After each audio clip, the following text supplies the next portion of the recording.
AFTV Curtis, what really, I don't even know how to describe it, a really poor performance by Arsenal.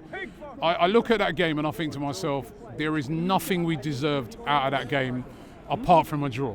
I mean, we just didn't create enough to win that game, and you've got to hand it again. Just two weeks in a row, we've seen a team, put everybody behind the ball, be very resolute, and it's worked. We can't break down these defences at the moment. I mean, first of all, I want to say, Kevin Campbell today. I love what the club did for Kevin Campbell today. Looking at the bigger picture. Yeah, it was a big legend for both clubs. Big legend for both clubs. When you accept nonsense as a fan base, that's what you get delivered. Because people have accepted Kai Havertz as our number one striker. People are accepting Martinelli dropping stinker after stinker after stinker. Trossard comes on, no impact. Right, you need a goal. You're taking off Odegaard, your most creative player. Well, he was having a nightmare, to be honest. Fair enough, absolute shocker today. But why not change the shape? Put Nwaneri next to him. Do something different. Everyone in the stadium can predict Martinelli 60 minutes coming off for Trossard. And I'm not being funny, right? That attack is not good enough to win a title. We all know it. I mean, you was arguing in America in the summer. You remember Havertz can score 20. That 20 goals looks a long way off right now. And let me ask everyone something. Does everyone trust Kroenke in January to go and address it? Is he going to get you Gyökeres? He going to get me Isak? Going to get you Osimhen? He ain't going to buy no one. Because we've sat here January after January. You're going to sit here for 30 days, transfer daily, right? And we probably won't sign any of them. Saliba today, head and shoulders above anyone on that pitch. I'm looking at Saliba right now going, you know what, bro, if you end up at Real Madrid, I won't even be angry. Because you deserve better than that team. Arteta's telling the crowd, come on, make noise. You do your job. Same tactics every week. Jorginho coming on with 30 minutes. He's not a guy you bring on when you need a goal. 750 million, that team is not worth it. Let's be honest. So, it's not worth it. Listen, Matt, by the end of the game, he'd thrown on every attacking player bar Sterling. But Sterling, I didn't even know he was at the football club. What was the point? He did an interview saying, Sterling convinced me in 10 minutes that I had to sign him. Well, what's the point of him being it? How bad must he be in training if Trossard and Martinelli are playing over him every week? And yet he worked with him before. He must have brought him in training and said, I got Sterling from Man City, and looked at him and said, boy, that ain't the guy I saw at Man City, because why don't he come on the pitch? When he signs these players, the PR gets spun.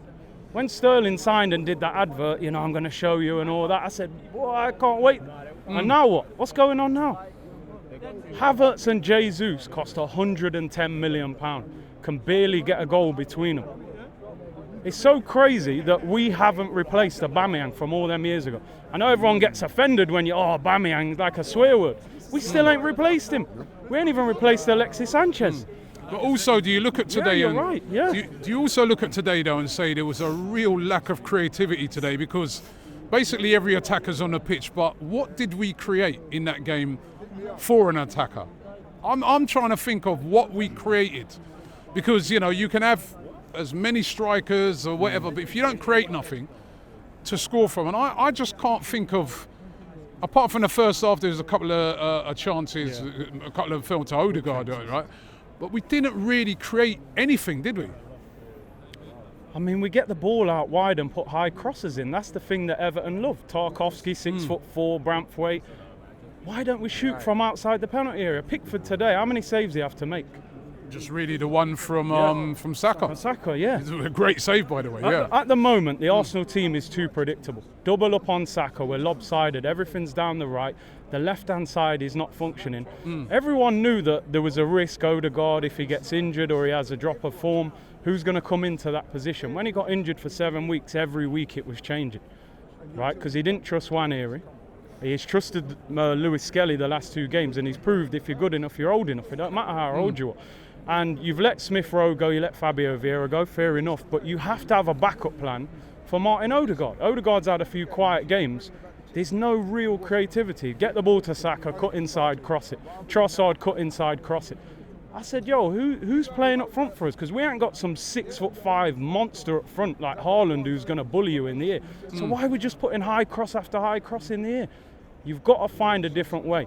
We've been through 2 years of pain with Manchester City, and the year they drop off, we drop off. Against teams like Everton at home, Bournemouth. Liverpool today down to 10 men, fight back, draw 2-2. But every time we're down to 10 men, we lost because of 10 men. We lost. Well, actually, we drew 2 games with 10 men. We didn't lose Yeah, but they were lost losing. 1 game. They were losing, and they had a man sent off early. What we have to do is stop making excuses. VAR, the referees, the transfer. None of that can be blamed today. It can't be blamed today. But what I'm saying is, everyone's going to look at today and say, we drew 0-0, that's bad, bad, bad. Look at the bigger picture. The owners are getting away with this every season. They tell us every year, be excited, this signing, we're linked with this striker. Where are the players? You're bringing out varsity jacket 160 before Christmas. Go and sign a striker, then I'll buy that jacket. Proper striker as well, not no little bargain basement January deal. So you think you think that's what's required? Yeah. You know, Everyone here knows that's required. That was required from summer. We were talking about it on tour. We need a striker. They was going, yeah, but Havertz finished the season well. What about now? Every time the transfer window finishes in the summer as an Arsenal fan, you feel that we miss something. No Arsenal fans ever finished the summer transfer window and gone, yo, we got everything we needed. We're good to go. We're always sitting there going, boy, we didn't get the striker. We didn't get the midfielder. We didn't get the left winger. And yet, we're going into January again with the same questions. And that's the reason we're not winning trophies. If we were to get a striker in January, do you still think there'd be a chance of this league, or do you think the league... The weird thing is that it's not really a change from this morning to now, because Liverpool drew, we drew, still the same amount of points, just 1 game less. But do you think if we urgently went and got a striker start of January, brought it in, that would be enough? Or do you think, is this team capable of turning a corner? It would help, but I think there's a mentality issue as well. And I think you look at Liverpool, I mean, they've drawn today, but I think their draw will feel a more positive draw than ours for them. Especially, I think their draw, if we would have won, their draw would have been very negative. Yeah. But the fact that we've drawn, they're going to, well, actually, are we even the threat? It's Chelsea. Could be Chelsea, within a point of them by tomorrow. I mean, the thing is, after the international break, we all sat there and we went, we got a good run of fixtures there till the end of December. We've stumbled at Fulham. I mean, I'm not being funny. I don't come to many games because obviously the content and stuff. I came today because I thought Everton at home, this will be an enjoyable one. You know what I mean? We might be able to go to town a little bit today. They lost to Southampton. Southampton beat Everton. One of the worst teams, if not the worst team in the league, beat Everton. Man United. 4 possibly. 4. Xerxes and Rashford, 2 each. We could still be playing now, we wouldn't have scored. So to me, a striker will help, but it's not going to solve everything, because some of these players, they're not good enough for the club. Not good enough. And listen, just before I leave, the manager, because you know me, and I question that manager a lot. 5 years into the process with that much money spent, I think we all expect to see better than that. And there's going to have to be question marks over him if he doesn't win a big trophy this season. I'm not even talking about the Carabao Cup, because when Ten Hag won the Carabao Cup, we were going, I don't care about that, we're going for the big trophy. So this manager's got to deliver something, otherwise there's got to be question marks.